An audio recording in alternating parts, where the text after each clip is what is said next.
Week 1 almost in the books. How about them Cowboys? They crushed it. Taylor Lewan is going to join the show. You know him from Bussin' with the Boys, and you know him, of course, from all things, I don't know, Titans, who had a tough one yesterday. We'll talk to him about that. He'll break down Week 1 action, and we'll get you set for Bills Jets. And also, let's go Tua.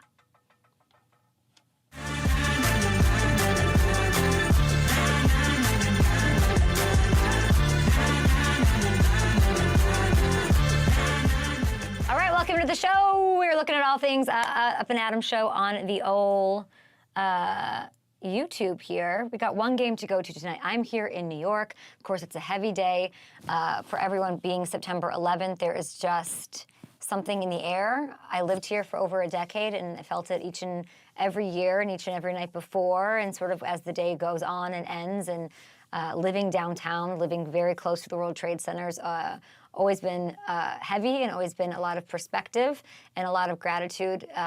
And of course, taking the time for that. So heavy hearts today, of course, across New York City and all across the country as we, do what we do and do our job every day and talk football, the thing that we love and the thing that distracts us from everything. So we're going to talk about all of that. I'm looking at the chat here. Good morning. Let's go Tua. We got Jordan Love. What a surprise. Bigger surprise.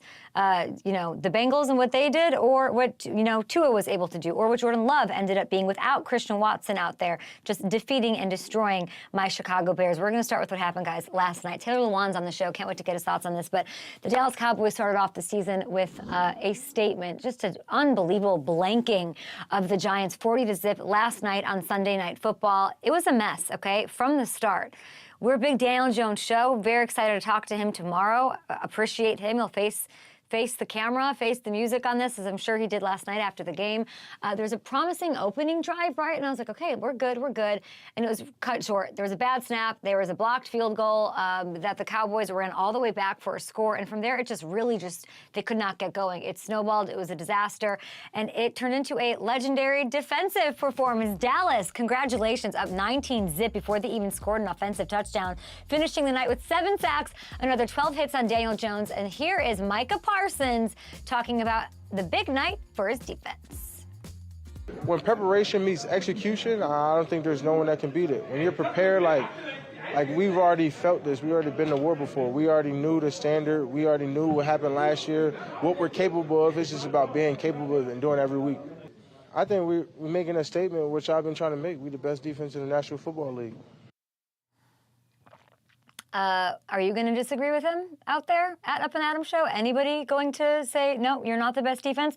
Winning a game 40-0 with Dak, only throwing for 143 yards and no touchdowns, yeah, that's a hell of a statement. So we know this Cowboys offense is going to be electric with Dak. I've been talking and singing the praises of Brandon Cooks because Hamilton loves him so much, and I'm completely bought in. We've seen this offense year in, year out, but this defense being as good is what ultimately will get the Cowboys back to where they want and need to be in this tiny itty-bitty window that they have, and someplace that they haven't been since 1995. On the Giants side, what can you say? I can say this. I'm not going to overreact to anything that I saw this week. So the offensive line has some serious work to do. Taylor Lewan will talk about how they can maybe fix that, but the rest of it just felt like one of those nights. Everything that could go wrong and went disaster city. Every bounce went right to the Cowboys, getting behind the 8 ball against the top defense. I mean, sloppy conditions, that's a kind of a recipe for trouble. And it's exactly how it played out. I don't think the Giants are suddenly like a bad football team. I don't think Daniel Jones is regressing or any of these other ridiculous takes that you're going to be hearing throughout the day here, and I'm sure on the morning radio junket as you drive into work into the city. But I think they had a horrible night, and they bounce back. And I do just want to throw this out there because Victor Cruz came on here and compared them to the Eli Manning Super Bowl teams, 2007, they gave up 45 points in an embarrassing Week 1 loss to Dallas. So there's some of that synergy here, right? There's some of that mirror reflectiveness going on. In 2011, they got like ripped apart. They got completely demolished by Rex Grossman, sexy Rexy guys in Washington right out the gate. So Giants, you've been here before.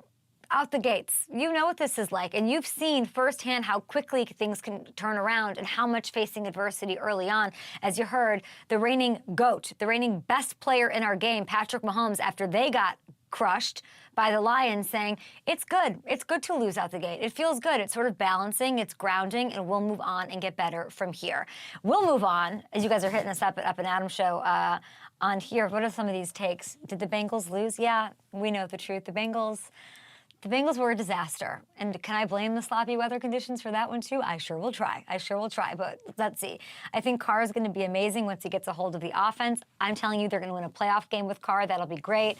My Ravens can't avoid the injury bug. Dobbins going down. It's the one thing you're always worried about with that injury bug, and Baltimore. So we'll get to all of these games. But I want to move on to a game that I actually was right on. I said I want to see a statement game out of Tua, and I want to see something high scoring, and we got it, right? We got it between the Dolphins and the Chargers. Of course, that's what we're talking about. It was 36-34. It was the comeback that, everybody in the sports bar was freaking out and glued to the TV. The Open was going on one side, but then everyone was focused on that late afternoon window. It was the exact statement game I wanted from Tua, and it wasn't just about the 466 yards and the 3 touchdowns, or outplaying another quarterback from his draft class who got paid and, got the monster deal. It was sort of the way that Tua was able to step it up every single time Miami needed a play. Like when you're like, oh man, can he just bang? There you had it. The perfect ball to Tyreek. Are you kidding me? Woo! By the way, Tua's like on the move. This was unbelievable. Converting a 3rd and 10 on what ended up being the game-winning drive, or the 3rd and 15 to Berrios. What up, Braxton? Where's Alex Earl? She's at Fashion Week while you're winning football games. Unbelievable. Threading the needle, or the game-winning touchdown itself, right? He dropped a beauty into the bucket for Tyreek. Oh, my gosh. Easy. I'm 3rd and goal. This wasn't just a good performance. This wasn't just Tua guys spreading the ball around and, the receivers making plays and the system looking good. It was about making big-time throws and plays mentally, physically, in clutch situations, play after play after play. They're not going to be in the bottom 2 in the AFC East when it's said and done. Not after what I saw yesterday. And that might be an overreaction to week 1. Let it be. I thought it all offseason. And it was really impressive because it wasn't like a day where everything's clicking. Oh, that, nice little touchdown to Tyreek, everything's fine. Tua had to be resilient. He, it was the fumbled exchanges with the center. That was stupid. And then there's the interception. And I was like, really? He answered that with a 35-yard touchdown pass like the very next time he touched the ball. That is amazing to see him be unfazed. We love that for Tua Lipa. So I got to give credit to the whole team. It wasn't just Tua, and McDaniel pointed that out. I was just really, really fired up about the team playing through things, having leads, losing leads, and then ultimately say what you want. The game was won with the defense on the field. Okay, so the defense had some rough moments, but they stepped up when they needed to, and the offensive line guys, they took on what I think are huge threats in Khalil Mack and Bosa, without Teron Armstead, by the way, and they didn't allow a single sack on 46 dropbacks. I'm so impressed with this Dolphins team, and I think this is potentially just the start of what should be and could be and might be a special season in Miami. As for the Chargers, defensive woes continue to haunt. Not great. Don't love it. Obviously, they lose Mike Williams. That's the thing. We'll get to the Chargers side. We're not going to spend much time on them today because we're not going to take anything away from what Miami was able to do. Austin Eckler, is he 100%? We're going to actually be talking to Austin Eckler this week, so we'll get you the latest on him because that offense literally does not work without him. Austin Eckler is the glue that makes everything go. Let's see. So I'm asking you guys on Up and Adam's show, what was the biggest surprise? A lot of people are saying the Bengals loss, and we're going to get to that, of course. But I do think maybe not the biggest surprise, but the most impressive team we saw this weekend.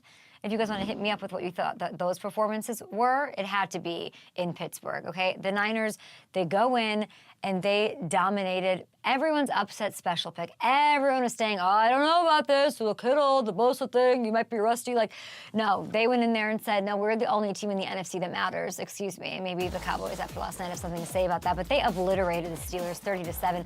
Brock Purdy, Stats, where are you at? He was brilliant. Brandon Ayuk had himself a day, 2 touchdowns. The defense was suffocating, led not by Bosa, but second-year D end Drake Jackson, okay, who racked up 3 sacks in his very first career start. And Christian McCaffrey showed he's truly one of the most special backs to ever do it, okay, all offseason long. This team had to listen to everybody doubt their starting quarterback, everybody out the woodwork, everybody saying Shanahan and Lynch know what they're doing. They're debating who should be the backup. Should it be Sam Darnold, Trey Lance? They're slamming everybody for that situation. We're worried about whether or not Bosa is going to be out there. He's going to show up. He's going to miss games. And it's a very sort of sexy thing to say, no, Pete Carroll's got Geno, and he's got these Seahawks to upset the NFC West. Watch. So they waited nearly 8 months. They had to wait, which has to be tough. After the miserable NFC Championship game, they had to wait and get back on the field. And maybe all that negativity, all that BS, all of that really helped out because week 1 was really, like if you were to say like week 1 is, and I put that out on Twitter, sloppy. It was a mess. It was the 4th preseason game. It was all of that. There were a lot of mistakes happening. Oh my God, like mid-season form. The Niners looked like they were ready to go into someone's house in January and upend everything, okay? They were the best team on the field this week. No one else was close, okay? Brock Purdy did not look like a 1-year, 8-game stretch wonder, and I think we all need to put the drama aside and shut up and give Shanahan some credit for how awesome the Niners looked this weekend. And I think Cowboys fans probably think they looked pretty good. Let me look at the comments before we take a break here. What we got going on. Baker Mayfield, sure, always excited. Listen, I'm always excited for a new start, a second page, all of that. Steelers quarterback, let's talk about that. The Cowboys goose egg against the Giants was the biggest surprise. Yeah, that was sort of wild. Darren Sproles might have been right on Brandon Staley. As far as the defense, well, we got a lot to talk about with the Charger side of things. What do we think of Kellen Moore? Guys, let me know. Up next, we are going to talk to Taylor Lewan, who I love. We're going to talk push-ups. We're going to talk retirement question mark. I hit up my producer and said, do we have to get champagne for Taylor Lewan? Like, is he retired? But he's not, and he's here, and we're going to talk week 1 action after this.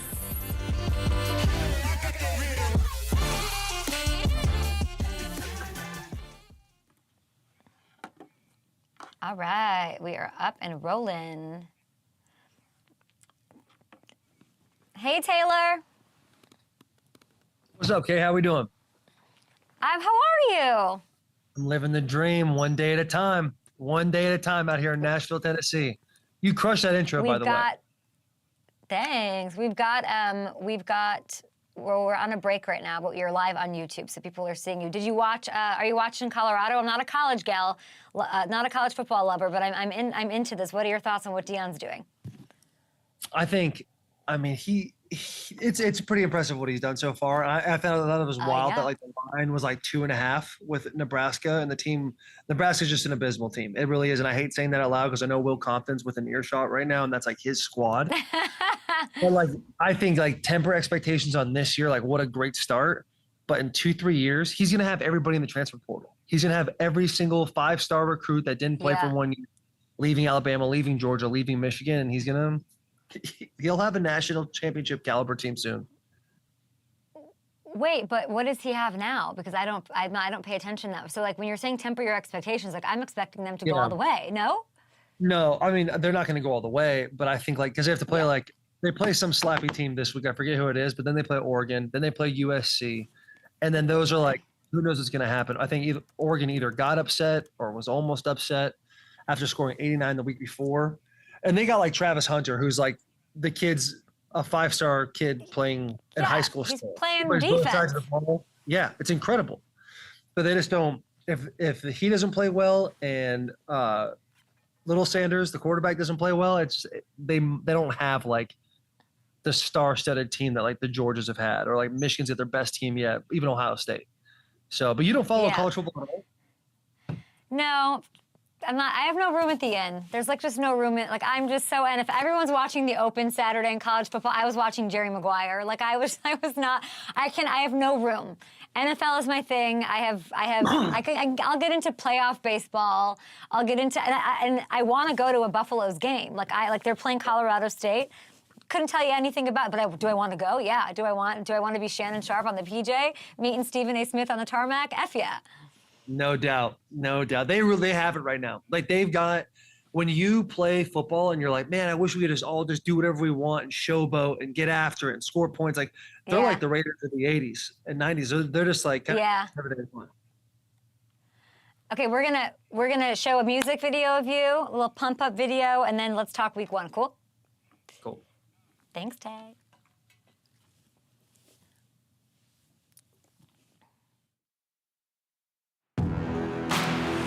Too strong to be defeated.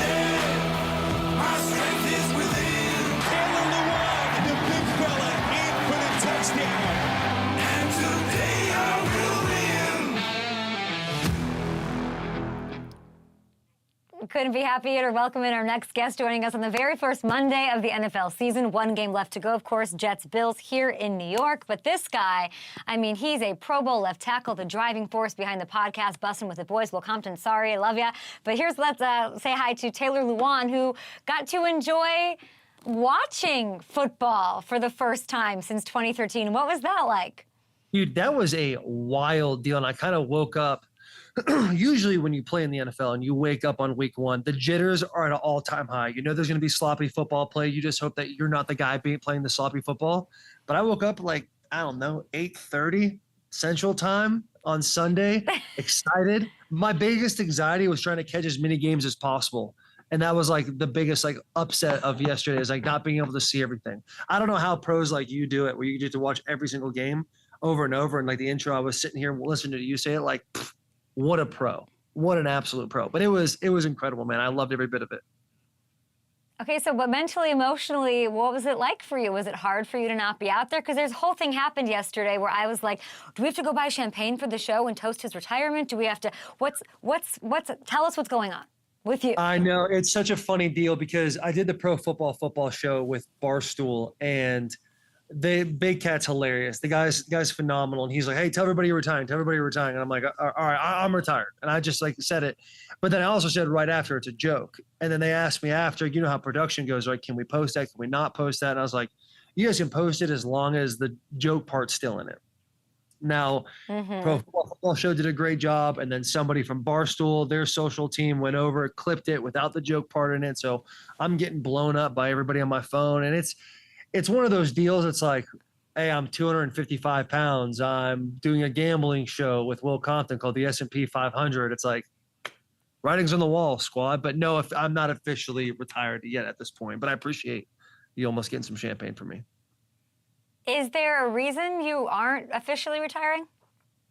No, there's not like a specific reason right now. I think it's just you're so focused on other things. We're standing at this new show, S&P. We're so focused on Bussin' with the Boys. So it'll take some time for me. My heart is still like, do you want to play? Do you not? Because it's such like players do all the time, right? We saw it with Brett Favre. We saw it with Tom Brady, where guys like they say, I'm walking away from the game, and then they come back, 6 months later, a year later, whatever it is.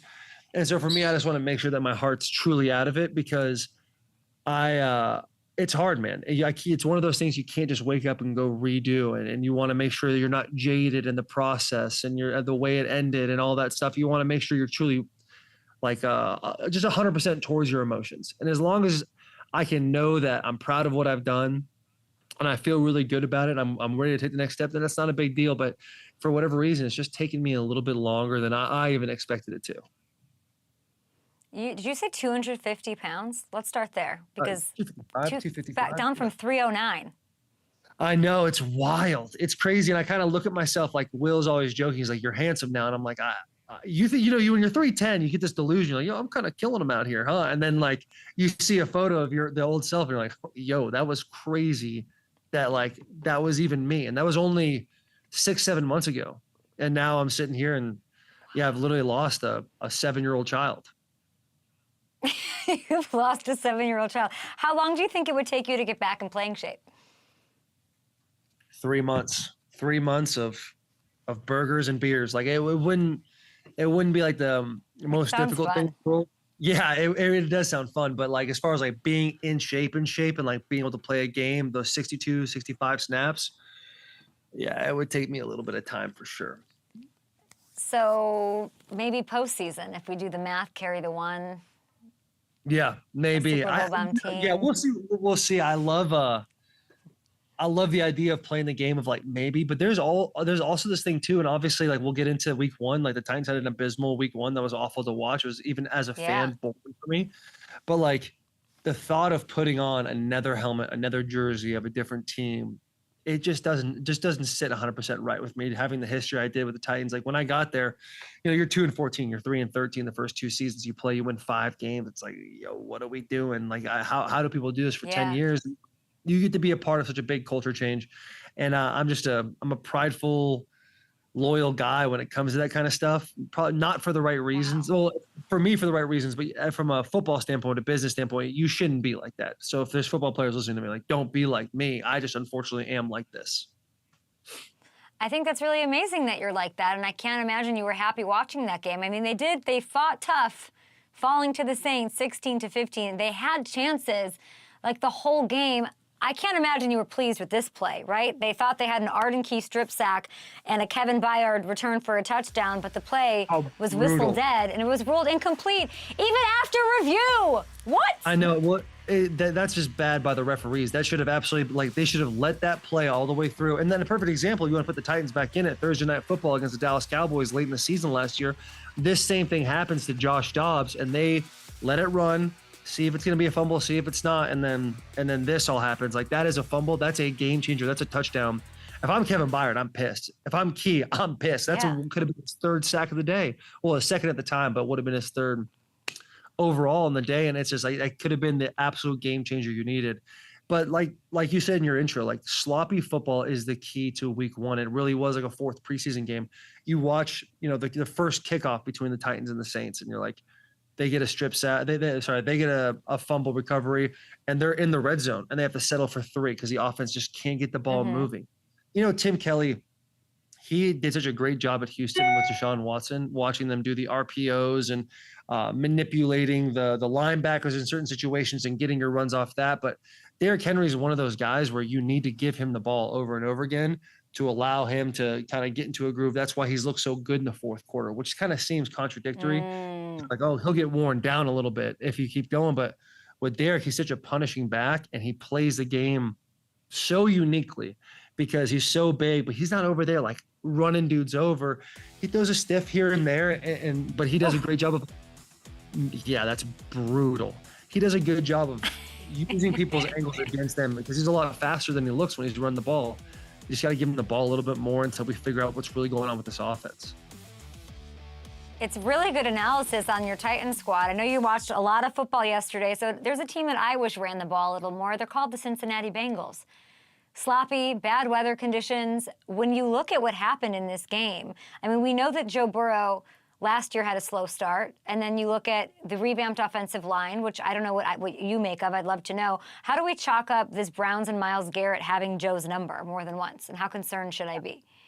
That's such a unique thing because it's like the Cleveland Browns before, like this year, no one was talking about the Browns in the offseason. Like between February and August, no one said a word about the Browns. And like 6-7 years prior, it's like every year the Browns are winning the Super Bowl in the offseason with all the offseason acquisitions they're grabbing and everything. And this year, it seems like no one's talking about the Browns. Deshaun Watson gets a full offseason, gets to throw with his guys. Myles Garrett, obviously, they have a star-studded cast on their roster. Do I think they're like automatically contenders? No, but I think they're going to be a whole lot better than they were in years prior. It's not hard to do that, but they are going to be a whole lot better than they are in years prior. And for the Bengals, man, it's wild. Anytime Jamar Chase has like 39 yards receiving and Joe Burrow's running for his life over and over again, the stat sheet isn't going to say how much happened, but like the amount of hits that was taken, the amount of time, especially what you said, revamped offensive line.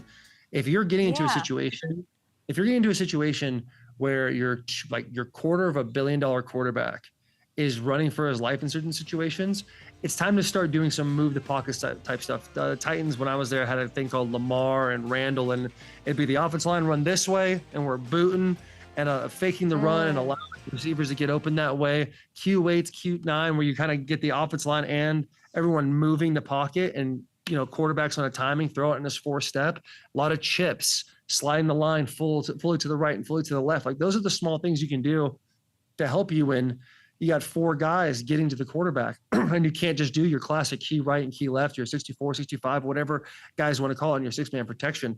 It's just not working. And offensive line is such a unique position because it's not like we can have one good player and the rest of them be really bad. You need all of them to, like, the glue and the continuity of the group. And you're kind of seeing that. Like, obviously Brown coming over from the Chiefs, good ball player. He's a little stiff. He's a little stiff. He can get ran around pretty easily, but like good, consistent ball player for the last 4 or 5 years. You need all those guys to play off of each other and know each other's strengths and weaknesses for the Bengals to really take a step when it comes to protection, because that's what the Bengals want to do. They're not going to pay their quarterback all that money to hand the ball off a whole bunch of times. And you got the receivers. I mean, you got a back that can catch the ball. Like, that's what they want to do. It's getting that offensive line to gel a little bit more, and we'll see it. The Bengals are going to be fine. But we'll be sitting here going into the playoffs going, Bills, Jets, Bengals, Chiefs, like as we always do. Probably Miami's going to get thrown in there. But, they're going to have that teams we've seen for a while. I feel like the Browns might just have their number. It feels a little Saints, Bucks, Brady, Sean Payton-y to me. I think it might be a thing. Of course, in sloppy conditions, the Browns were better equipped to handle that. But when I look at it, it's like the Bengals O-line, okay, so cool. So you can't slow down the Browns pass rush. That's fine. But, you were efficient in the run game, so why not run the ball? 13 carries for Mixon, 33 dropbacks for Burrow. I don't know, I'm not panicking, but if this carries over to the Ravens next week, I'm not going to like it.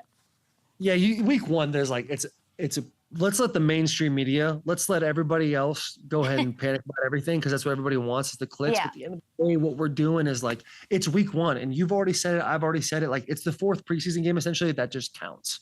And some teams come out red hot, like the Dallas Cowboys came out red hot, and some teams fall flat, like the Bengals that we're talking about right now. I agree with you. Coaches. And Taylor, he's a great coach, but if you see that your running back has a hot hand and Joe Burrow's really not getting anything going, go and hand that thing off 5 times in a row, 3 times in a row even. And then all of a sudden that safety starts coming down a little bit. And then guess what? Jamar Chase double move for a deep pass. Start to play the game within the game. They know that way better than me, but they're not on the show right now. I'm on the show, and I'm telling you what they should have been doing. And we love that you're on the show. We've got Taylor Lewan from Bussin' with the Boys. I want to ask you about, you mentioned the Cowboys and what they were able to do. They, of course, blanked the Giants. I thought that was super surprising because I don't know what to make of the Giants' offensive line. I'd like you to tell me what that room is like today after your quarterback gets sacked 7 times and hit another 12. What's the conversation? Oh, those boys are in a dark, dark room right now. Lights are off, candles are lit, and they have a quill and pen right now writing freehand poetry. That's how bad it is over there at the Giants. I remember it was 2018 or something like that. We played the Ravens and we gave up, I'm pretty sure 11 sacks in the game. And we got skunked 23, 28, 0. And it's just you kind of sit there in the 4th quarter and go, oh my God, what happened to us today, boys? And, it's one of those deals. The same thing I said with the Bengals, when things aren't going well and they have that kind of, there's the offensive line just having a bad day, you got to kind of take your offensive line, no longer make them the problem. Throw way more chips at it, more movement passes, some screens, short, intermediate. I mean, you get down, so many points in the first half. You got to come out of the second half and just throw the ball over and over again. It's a bad deal, but I don't think the Cowboys are as good as they looked, and I don't think the Giants are as bad as they looked. There's some sort of in between. I think the Cowboys are studs, but you said it yourself, man. 1995 was the last time they were a relevant team. I was 4 years old. And so it's just kind of one of those deals where show me, don't tell me anymore. They're always in the media. Jerry Jones has done a great job of making the brand of the Cowboys so incredible to where every year we're taking even me as a player.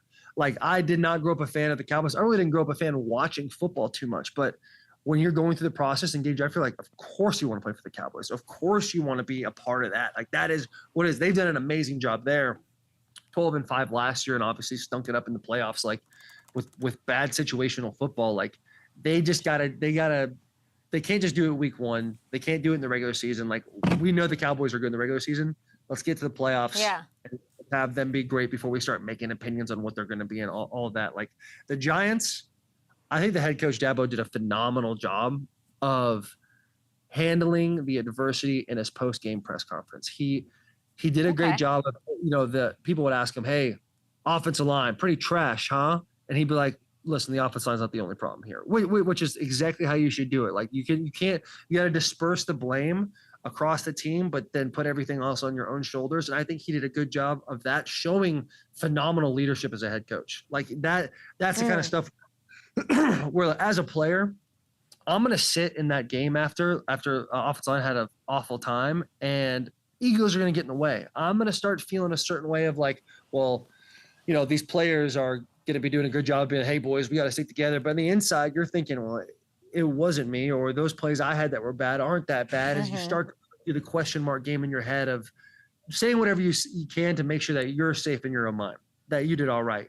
And the head coach being able to say, it's on me, and dispersing the blame where a lot of blame could have been centralized in one different area, that says a lot about him, and it's going to go a long way in the locker room too. So it was 2018. It was against the Ravens. Mariota was sacked 11 times. Zadarius Smith had 3 of those sacks. Yeah, my God, right? So you were in a dark room with a ink thing, writing your sonnets and poetry. Yeah. Was the next week? Did you guys just crush it the next week? Because the Giants have the Cardinals, I think, week 2. But is it like a more of a mental thing? Do you could this weirdly have been like the best thing to happen to the Giants? Do you subscribe to that? No, I think anytime you get skunked and you got a 40-piece put on you, it's never going to be the best thing that's ever happened to you. I love Patrick Mahomes, the way he handled this stuff, but like Pat can talk like that. The Giants can't talk like that. I think. Yeah, you know what? Like, I think there's going to be a lack of confidence in the offensive line room right now. There's guys that be like, oh, no way, dude. Like, not me. I have confidence. Like, no, brother. Like, that's a tough deal. You give up a sack, a singular sack. There's always a little bit of second guessing that goes in it. It's now up to the coaches, especially the offensive coordinator, to start the game. Like, let's throw some passes, but let's make them short passes. Let's make some 3-step drops where these guys can get in their sets a little bit, throw their hands a little bit, and kind of get a good feel of what's going on. Let's run the ball, get these boys confident, get them a couple of drives of feeling that confidence, because the most stressful part of a game for an offensive lineman is 3rd down and 2 minute, and it's especially 3rd downs early in the game. And just try to get your boys, like, that's the confidence. Repetition is going to get the confidence away for those guys. I can't remember how we did after that Ravens game, but man, it was so abysmal. It's one of those things where you kind of walk into the team meeting room the next day, and the head coach is like, hey, pretty bad, huh, boys? Let's put this one away. Let's get ready for the next game. Because when it's that bad, it's just like, let's just get the hell away from this one. Like, we know it all stunk. Let's just keep moving forward and know we have a whole lot to correct. And that a lot of times helps the whole team. Our YouTube comments are going crazy about this, but a lot of people are saying ZIY says, I can't wait to see Micah Parsons break the single-season sack record. Is he that guy? Yeah, dude, he's him. He's him, but there's so many hims out there. Like TJ Watt, I believe, had 3. Is he the himmiest? Yeah, that's a good point, because dude, them boys are freaks out there now. Those guys running off the edge are incredible athletes, and they just get better and better every year. Micah Parsons, like, I never had the opportunity to play against him, but the dude's got that bend. He's got that movement. He's got that unique movement that you saw out of Von Miller earlier in his career. Obviously, Von's still got it in a lot of ways, but like that bend, that ankle mobility, the way they can kind of like stand up straight and then dip under, and then also transition that speed now into power. Like, he's got some Himothy in him for sure. As far as like breaking single sack records, it's so tough, because I feel like what a lot of people don't realize is, as long as the rest of the D-line is playing well, then Micah Parsons can absolutely break the single season sack record. But if Micah's the only one that's generating buzz over and over again on that defensive front, then it's going to be an issue, because you're going to start sliding to him. You're going to start chipping him every single time. You're going to start doing certain things to make sure, hey, we got to take this guy out of the game. That's why other teams are going to game plan him. So you need those other guys, the interior guys even, and the other guy on the opposite side. You need them to really play hard and play well, to where you're like, man, we love to slide to this guy, but these other 3 guys are dogs too. Yeah. And once you do that, that's when he's going to be able to accumulate those sacks. Who's texting you? Is it Vrabel trying to get you to come back? Is it Dable now? I'm Seeing not the this? most tech savvy individual, so I don't know if that's making noises or not. But you know, I'm like Adam Schefter. Okay, I'm going to ask you. Got reports going on right now. I'm going to ask you one more. I know that you're a Bakhtiari guy, so let's go with the. I mean, I literally said last week, as a girl from Chicago, if you let the Packers beat you week one without this man, without Aaron Rodgers, and here we go. I mean, it seems like your buddy David Bakhtiari is picking up where Rodgers left off when it comes to messing with Chicago. What did you make of this? Dude, there's another text right there. David Bakhtiari, man, David's such a beautician. The guy is truly all time, and like very rarely do you see NFL players that you like are having so much fun. And Aaron Rodgers, you said that as one guy. George Kittle's another guy, and then David Bakhtiari is a dude. All right, that's a lot. That's a lot going on here. Let's try to. It's just so loud. I don't know how to turn it off. I don't know. I'm not a tech-savvy individual. But anyway, David Bakhtiari is seriously one of those cats where you're like, he just has fun and he's got the talent as well.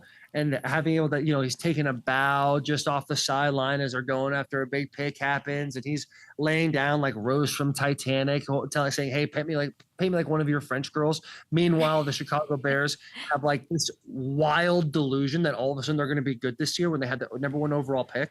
It's just, it's mind blowing and it's absolutely beautiful at the same time. Damn it! I'll get this fixed for next week, guys. I swear to God. No, it's totally fine. Do you think, we had Ben Kurt, who obviously was in that quarterback room with Aaron, and I asked him, like, he made news with saying Bakhtiari will eventually be a New York Jet. Do you buy that? Say that again? Do you think Bakhtiari ends up being a Jet at some point in time? He could be. I think we'll find out a lot today if they're going to need David Bakhtiari. We're going to find that out tonight. Bill's got a solid. What are you looking for? Me? In that game tonight, yeah. Who you got? Oh, I got the Bills. I think for whatever reason, people have just like forgotten that the Bills were like really good. They're a really good football team, and all of a sudden they're like Bengals, Chiefs. Oh my God, Aaron Rodgers at the Jets now. He's got more talent around him than ever before. I agree, but there's a lot of chemistry that we need to find at the Jets, and we will see.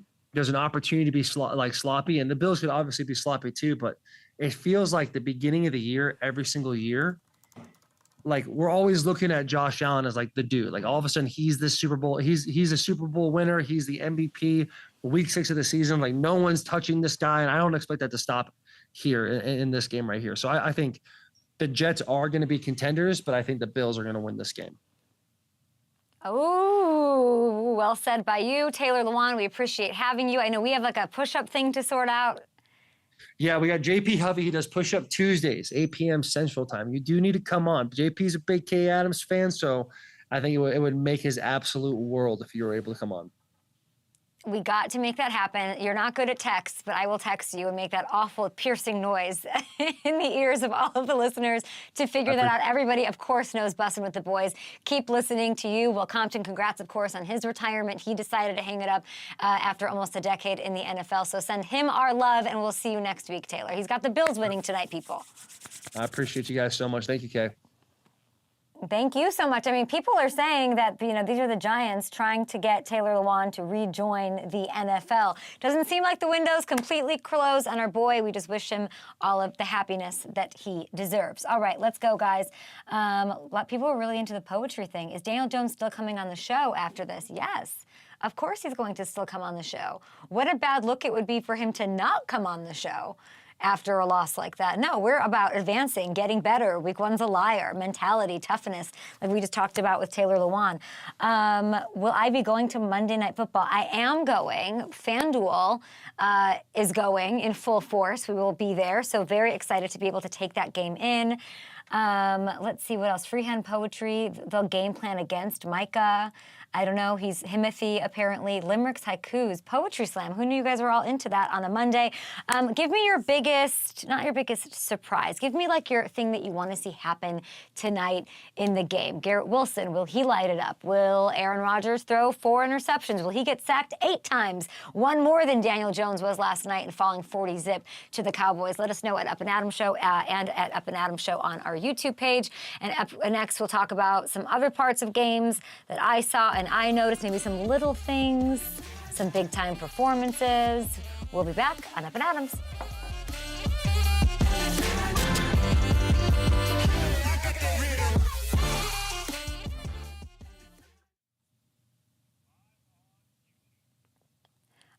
Eric, are you here? Yeah, I'm right here. I mean, what did I tell you about the Bears losing this game? Oh, man. What did you think of what Taylor just said? I loved it. I mean, that's what I was texting you yesterday. It's just this belief in Bears Nation in this team and that Justin Fields is it. And I was texting you yesterday. It was just like, he's just not the guy. I don't think he's the guy. What? But I don't see, okay, I'll say this. I don't know if he's the guy. I don't think you can say it yet because he's not had, he's not had he's not had like enough around him, enough support, enough consistency to see what he is. But it was so bleak yesterday. I couldn't even, no Christian Watson, no whatever. Were you obsessed with Love? How do you feel about him? Oh, I was all about showtime. He showed up in the second half. They started giving him the ball. Jordan Love showed up, man, and he showed composure. He had that fumble, picked it up, threw the TD. I mean, it's just consistent. We own the Bears again, man. It was just so deflating. And I love to see it, Kay. I did. You were texting me. It was 10-6. There was the confidence. I mean, Packers, I'm looking baby. at some comments here. Let's see. 400 passing yards from Mr. Rogers. I could see it happening. No blowout. I want a game. I know, God, that was so rough last night. I was falling asleep. I went to this place. If you guys are ever in New York, La Mercerie has the best chocolate chip cookie I've ever had. It used to be Lawan Bakery. It is absolutely La Mercerie. These chocolate chip cookies are insane. Marissa McBride saying the NFC North beef can't beat it. Yep. I mean, she could not have been happy seeing our girl Marissa seeing the Cowboys thriving last night, but I'm sure she was happy about the Giants. And like Daniel Jones has to come on the show, right? Oh, he's coming on. He's coming on. He's coming on for sure. We're going to spin it positive. This can't be as bad as the Giants are going to be. I mean, I think Taylor said it right. The Cowboys aren't as good as they looked, and the Giants aren't as bad. And I think that's 100% accurate. Yeah. I think they should go buy him cookies from La Mercerie, and all that O-line should just be sucking up and apologizing to Daniel Jones all week long. Oh, a new coffee. Ooh. This is my third of the day. That can't be good. All right. Eric, appreciate you. Thanks for, guys, thanks for your comments. Eric's looking at them and sort of filing them to me, so thanks, you guys. Great to have Taylor. And I think Taylor will be on with us again next week, everybody. I think I want to talk a little Texans Ravens here. Let's do it. We love a Texans Ravens topic.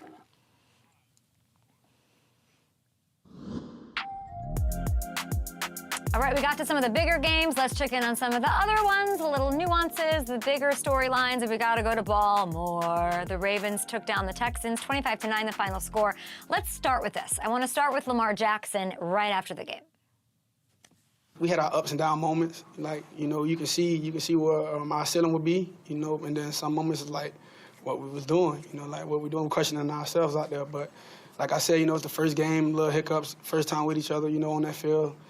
I feel like the sky's the limit, though. They've got the Bengals next week. I'm a little scared of this team, this Ravens squad, okay? And they did what Lamar said happened. They got sort of stronger and stronger as the game went on. Big shout out to Zay Flowers, the rookie, a bright spot, guys. He snagged 9 of his 10 targets for 78 yards. They did some special things. Him after the catch is just absolutely terrifying, okay? The defense for this Baltimore squad, relentless as advertised all offseason. They kept the Texans out of the end zone on the day.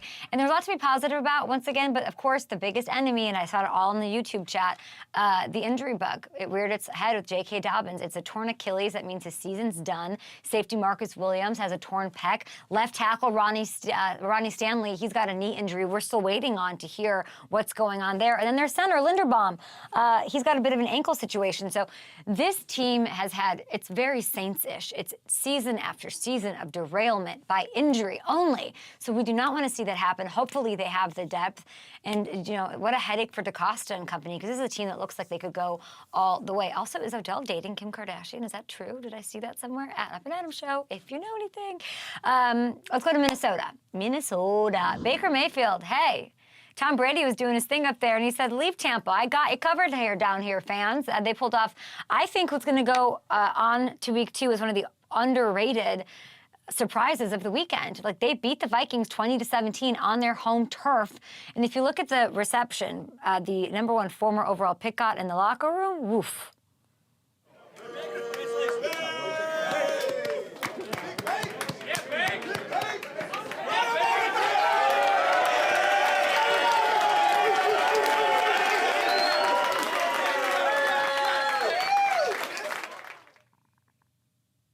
Kind of makes me emotional. I like this for Baker because it wasn't the 173 yards, the 2 touchdowns that sort of stood out from his performance. It was the plays like this. Okay, he's out. Why are they cheering in there like that? Why is he that dude? He's throwing stiff arms. Look at this. Okay? All right, Baker, what do you got? That's our quarterback. That is our leader, okay? Throwing his body around, playing with the passion and the fire that got people to love Baker Mayfield in the first place, right? What he's known for when he's playing at his best. It wasn't a squeaky clean performance. Really, nobody had that in week 1 outside of the Niners the entire time. But the Bucs defense also deserves a lot of credit, right? They forced 3 turnovers. They make big plays. Baker showed me something here, and that bite that I showed from the locker room, like, the rallying matters. Week 1, it matters. So if he plays like that every week, just that style, that passion, that vigor, that sort of like resemblance to what he was in the past in college, that mentality, like, the Bucs aren't going to go quietly and fade away because Tom Brady retired and is up, wearing, by the way, men wearing, even Tom Brady. I was talking about icks before the show. We're going to stop it right here. Grown men wearing people's jerseys, not my favorite thing. Even Tom Brady wearing his own jersey, just as a man, not a football player, gave me the ick. Even Tom Brady. That might have been the least attractive Tom Brady has looked in my eyes because of him wearing the jersey without playing football and being out in the field. I said it. The Raiders, let's talk about them. They spoiled Champagne's mile-high debut. Vegas pulls off a 17-16 win in Denver. Jimmy G's debut, guys, a massive success, okay? And I gotta say, I like seeing him fired up. I like seeing him having fun. He's been through a lot. And if you look at him after the game, it kind of says it all. Go! Yeah, man. 1-0. 1-0, baby. Let's go. Come on, 1-7. Yeah. God, it wasn't pretty. We got it done pretty enough. It ain't got to be pretty. You just got to get it done. You just got to get it done. Okay, so Sean Payton can be happy about that. Jimmy looked really good against a tough Broncos defense. I think Pat Surtain's one of the best players in the National Football League, but he threw 2 touchdowns to Jacoby Myers. There was the laser to win the game in the 4th quarter. Let's take a look at this. And Jimmy G. Wow. So the Raiders got a little something cooking with the visored one over there, McDaniel. Look out, okay? I did not think this would happen. I thought the Broncos were going to take care of business. I do want to take a second to talk about the Denver side of this. Russell Wilson. We cannot take away It was a loss, but a strong game overall, okay? He looked much better than last year. He was efficient. He wasn't making mistakes. He told me he lost 15 pounds. He was running around. He threw some darts out there. I thought the Broncos' inability to score more than 16 points had more to do with sort of the lack of weapons around him. Jerry Jeudy didn't suit up. Tim Patrick, he's done for the year. We all love Greg Dulcich. Sean Payton told us he really likes his game, but he got hurt during the game as well. So Samaje Perine, who called it, by the way, who said who's playing that sort of Darren Sproles-esque, running back vibe that our boy Sean Payton loves and is known for. He ended up being the leading receiver yesterday with 37 yards. So here's hoping to the football gods Jerry Jeudy's back soon. But I do think, directionally speaking, it was the right step for Russell, for this offense, despite what was a really disappointing 16-17 loss. Where else should we go, guys? I'm looking at Up and Adams' show on Twitter. If I see Kim Kardashian in the streets of Baltimore, I die laughing. Like, are you lost, girl? I think they might be dating. That's what Dumois said, you guys. That's where I get all of my, it's like the Adam Schefter of entertainment and who's dating who. Go Jimmy G, free for life. And not worried about my Vikings. It's just one game. We played bad. The turnovers were the key loss. Okay, all right. I will never wear a jersey, not even at a game. If you wear them, that's fine. I've got a thing about them. Okay, let's go to Indy. And focus on that game because, where the Jags started their AFC South title defense with a 31-21 win over the Colts. It was back and forth. It was an exciting game. People probably didn't watch enough. Hamilton watched it a ton, so we had to get it in here and discuss it. Trevor Lawrence rookie Anthony Richardson, there was some electricity out on the field, okay? Calvin Ridley's debut as a Jag went really well. 8 catches, over 100 yards, and a touchdown. His one didn't count for 6. He did step out of bounds in there, but my goodness, right? It was a sloppy game, too, like all of them were. But you can see this Jags team. I mean, you can even just, you can really tell, and I mean, obviously Hamilton's a big Jags backer, and he was texting me during the game, but he's taking a step forward. Even in this week 1, you can see he's already better, right? They're gonna make a move up in the AFC this year. Who's moving down when they move up? That's the bigger question for me. I really have no question that the Jags are on their way step by step.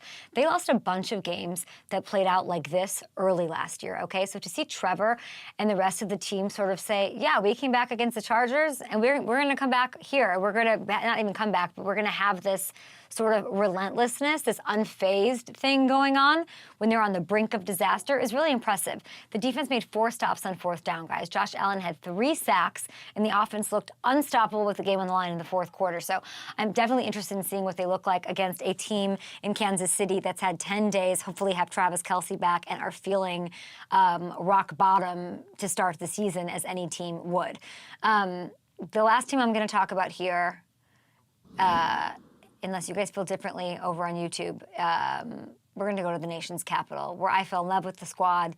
I went to their camp, and they overcame like the most mistakes I've ever seen, okay, to come up with this win, 20-16 over the Cardinals. And I want you to listen, just if nothing else, listen to the call and then the crowd noise on Sam Howell's go-ahead touchdown in the 4th. It's Howell, stepping up. It's Howell, on the move, tie game, touchdown!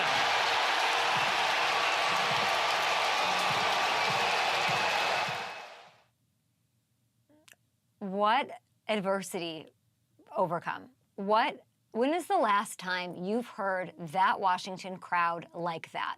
Okay? It was nothing else matters. The first 3 quarters, what a special moment to start this new era in D.C. And Sam Howell had some tough moments in this game, but I thought the way Ron Rivera handled him needs to be talked about and pointed out. And it was incredible because after the disastrous fumble that the Cardinals ran in for a go-ahead score with less than a minute to go in the first half, I figured Washington's going to come back out and they're taking a knee. A lot of coaches would do that, but Riverboat Ron gave Howell the chance to let her rip. And Sam rewarded the faith, right? He moved the Commanders 69 yards in 55 seconds to set up the field goal. And I think this goes beyond just a huge moment in the game. I think we're really going to look back at it as a massive moment in Sam Howell's development as a young quarterback in this league as well. The buy-in from his coach and all of that to overcome is pretty amazing. So the Commanders survive that Week 1 wild matchup against the Cardinals, and we'll see what happens in Week 2. All right, we're going to take a break here. We've got to talk Bears-Packers a little bit. We're going to hand out some attaboys, and we'll get you set for tonight's action. We talked to Josh Allen about this very matchup during training camp.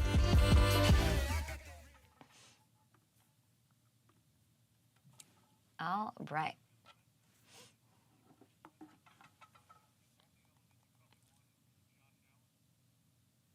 Let me look. Let's see. Attaboys.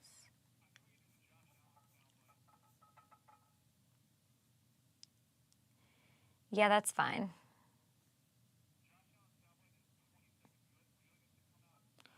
And before we get... yeah, you can do that. What does it start with?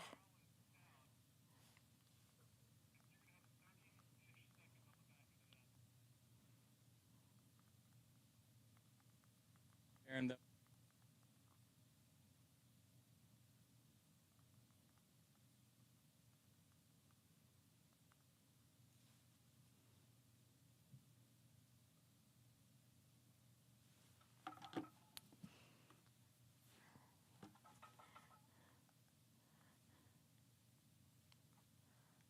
Okay, what are you guys talking about? Who you got tonight, guys? Bills, Jets. I'm going to say 62% of you think it's the Bills. What are you guys not believing in? Been a great show. Thank you, Adrian. Thanks, you guys. Tomorrow we have a big show. Tomorrow we will have Daniel Jones and Debo. Both of them are on the show, guys, which is pretty incredible. I'm very excited about that. I don't need any traffic. You're coming back with the SOT, and I'm good. How much time do I have in the segment?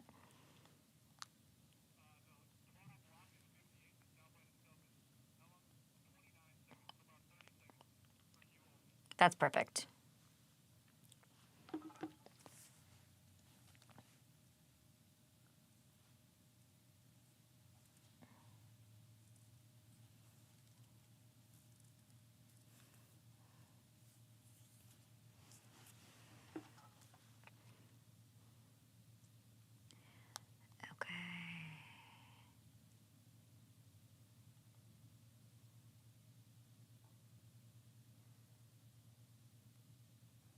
Somebody from Barstool.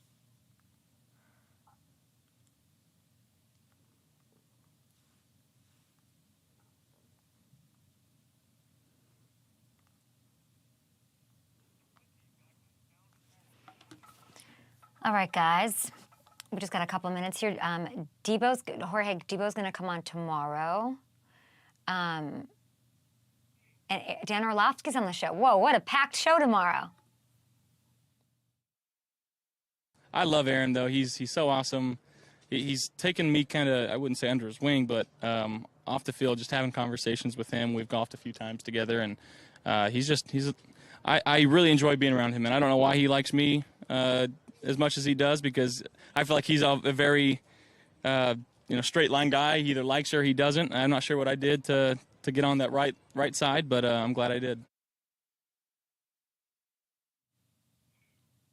No, aren't they so cute? They're like besties out there. Not tonight, baby. Big game at MetLife. I'll say this. We saw Mother Nature, and we get it. Mother Nature, we respect you. We love you. You're the best.